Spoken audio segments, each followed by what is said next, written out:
Hey, welcome back to the Ping Pong Flick Show. My name is Chris Wong. Oh, I'm so happy to be back in civilization. I have to finally get to make a video because a lot of stuff has happened. And the biggest thing from yesterday was Revenge of the Fans. Mario Robles had done an article about an update on the Batman. Now, this is more of like, let's say, scoop chat?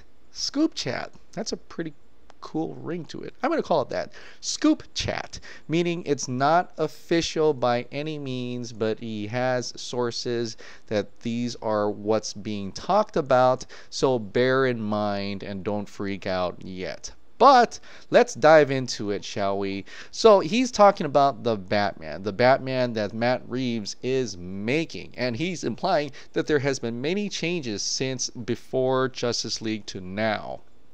And a lot of those changes is in terms of what happened with Warner Brothers, the changeover, everything. Walter Hamada coming in, making solo films, trying to focus on making solo type based films without that interconnectivity. In fact, in this article, he even says that Legion of Doom is apparently scrapped. They're not going to do Legion of Doom anymore. They're going to focus mostly on these little solo films. They can be epic and do, but they're not connected in any way. It's all solo based. And so with that in mind, the Batman is going to be interesting. The Batman, which we're all wondering what is happening with Ben Affleck. Is Ben Affleck still the Batman? And there is discussion that, including Jake Gyllenhaal, there was also another actor that was in talks to be the Batman, and his name was Jack Houston, according to Mario Robles. And then now that's even scrapped because they're going to go for a younger Batman, like 15 years younger than Ben Affleck. That Batman is going to be in a noir detective type story, which we've heard for a long time, and it's going to focus on more with aspects of Year One, Batman Year One. Now, if that sounds familiar, that's because Batman Begins took elements of Batman Year One. And so, Mario Robles goes into this really in-depth article, which I'll link into the description below. And of course, fandom and everybody started to freak out, right? There's all these articles coming out that says, it's Batman Year One. It's Batman Year One. It's going to origin story again. It's going to be Batman Begins 2.0, how I coined it. And apparently not. So Mario Robles actually put out another article in continuation of this one to really be specific about what he actually means when he says that it's going to be Batman based on Year One.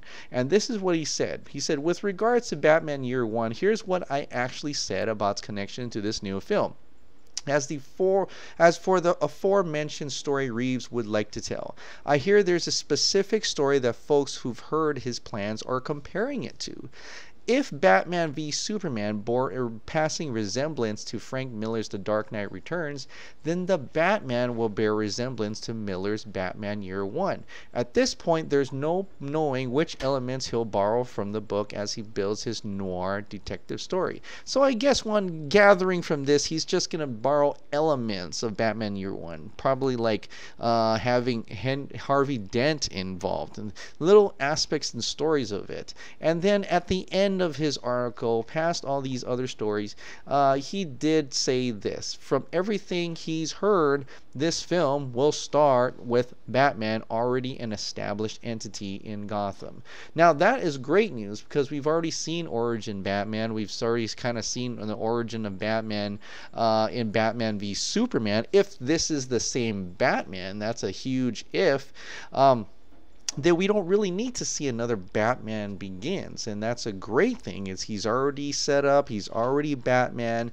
Let's get it going. Let's find some villains. Of course, it's going to be a new rendition of Penguin, according to Mario Robles here, and according to some sources that other articles and other medias has already talked about. But the thing is, there's a lot of people disappointed because having a younger Batman means automatically Ben Affleck is not going to be Batman, right? Unless they're doing a Batman trilogy where there's going to be a younger Batman in the first one, then the second one, and then the third one, Ben Affleck becomes Batman again. By then, I mean, just going to get a lot older, so I don't know how much that would be true. The other notion is that what if Matt Reeves, the Batman, is part of the Todd Phillips Joker area, the DC Dark, like I've been trying to say. I'm wondering if that's how it's going to happen. What if DC's Dark Joker, Todd Phillips' version of Joker, is in that one, and then the Jared Leto, the Joker, is going to be in the other DCEU? So we essentially will have two Batmans?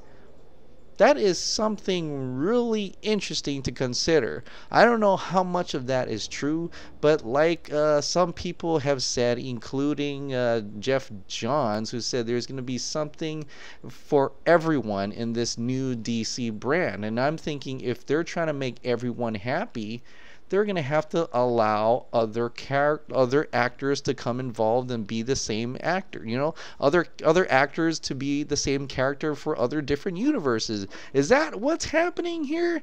I really wish someone would tell us, and I really wish that someone was Walter Hamada and who would have told us at San Diego Comic-Con.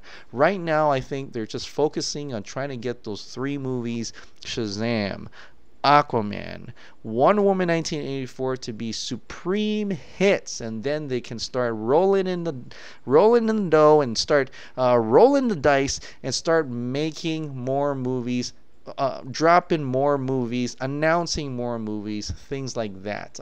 Even though I think Superman might be just waiting for the Mission Impossible 6 to see if Henry Cavill's character August Walker is a huge hit. Does they think he's going to make box office money, box office appeal, and maybe that's some leverage for his rep in order to get him his Man of Steel sequel, which I really, really need. I really, really need a Man of Steel sequel. So I really want to see that happen, and I hope I'm going to be watching Mission Impossible 6, and I hope that it really truly shines. From what I hear, he does. From what I hear, Mission Impossible 6 is really, really good. Ooh, I'm sweating here. But that's not all. As we all know, Jeff Johns is making a Green Lantern Corps film, at least writing it perhaps, and he's given us a little bit more information about that. Now, he's talked to Stephen Weintraub over at Collider, and this is some of the stuff he says. He says that, and right now, look, I'm just writing a script, and hopefully this script gets into place where Warner Brothers and DC, Walter, and everybody, once they're really excited about it, when we get that right, then we'll move ahead on that project. But we gotta get it right. Now that begs to question what type of story is he doing. You're not starting from ground zero and going, I'm going to tell a story about this. It's connected to everything, animation, comics, and zeitgeist and other movies, and there's a lot of kind to take in and then redirect, and I'm trying to do what I did on the comics in a way, is to do a rebirth. And so he's kind of trying to tell us that he's going to revamp a character, reintroduce a character. He's done it a lot. The creative kind of viewpoint and way into the character and rebooting and changing it and reintroducing it is informed by everything. It's informed by comics and both what works and what doesn't work. I don't want to spoil any of the story there, but if people like my run on Green Lantern, then hopefully they'll like what I'm doing. So those rumors are true, where he is trying to possibly adapt Green Lantern Rebirth into that, which is by far one of the greater stories of Green Lantern ever to be put on paper or digital, if you're depending what comics types you're going to read.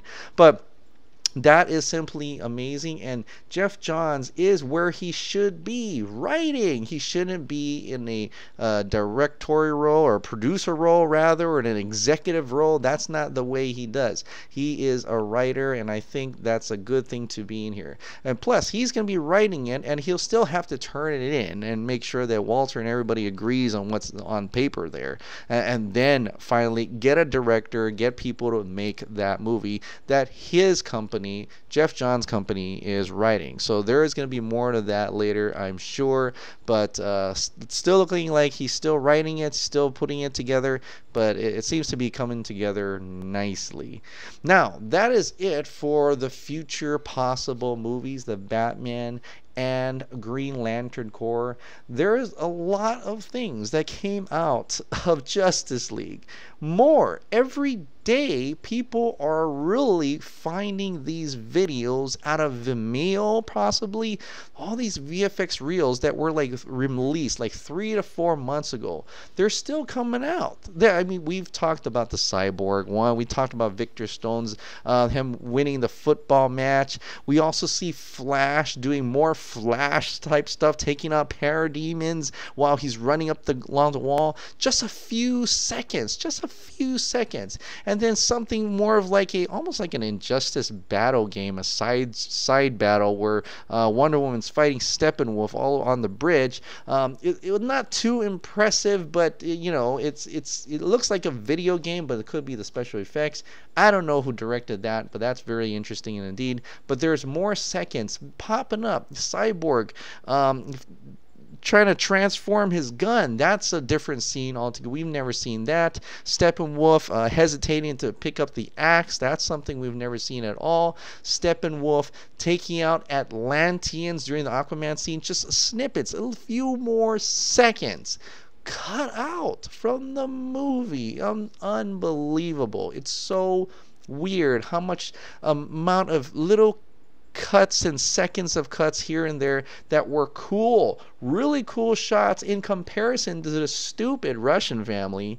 Like, if you took out the Russian family, added all seconds in, that would have been way better than what we got with the dumb Russian family. I'm just telling you that. I can't believe the decisions they made on this film.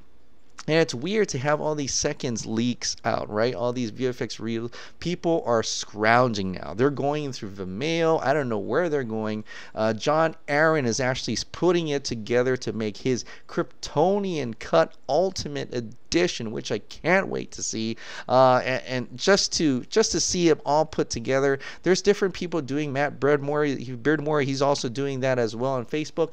But I mean, it's amazing that we're still getting stuff out. People are finding a little bits and pieces. I mean, it was like 3 days in a row we're getting stuff, and it's 3 days in a row we're finding out how much more of this movie it was possibly finished. Now, Jay Oliva said something today that was very interesting. He said this: it exists in a much more finished form than you think. Warner Brothers released Superman 2 Donner Cut unfinished. Ridley Scott's Kingdom of Heaven director cut is vastly different film than the theatrical cut. Beauty and the Beast WIP work in progress was released by Disney. There's precedence. Now, if you were to take the tinfoil hat and you put it on your head and you realize what he's saying here, that it's much more finished form than you think. It's something much more confident than he's ever talked before. It's almost like he knows something is going on. It's almost like he knows that it's more finished than we think. And how much more finished? Who knows? But it's definitely not like, I don't know, 90% unfinished. There is no percentage there. But for him to say it's more finished in contrast to Superman 2 Donner Cut, The Kingdom of Heaven, Beauty and the Beast, that has got to be quite interesting quote coming from Jay Oliva himself. And what does Zack Snyder say about all this? He's posted some things lately, and some, really questionable tinfoil hat type stuff, which I will not repeat here because I think it's a little much. But this thing I want to talk about, because he really did say this when they said, when Maxim Jang asked him, "Sir, did we lose? How do we keep fighting?" And he responded to Maxim Jang, "Be strong and keep fighting," with that one emote. So that's what we're going to continue to do as we get into the next phase of the Release the Snyder Cut movement, which will probably be announced by either Chris at Vinolo7 or Fiona Jang, and we'll see what that is about. Until then, thank you so much for subscribing. Thank you so much for watching. I'll see you next time.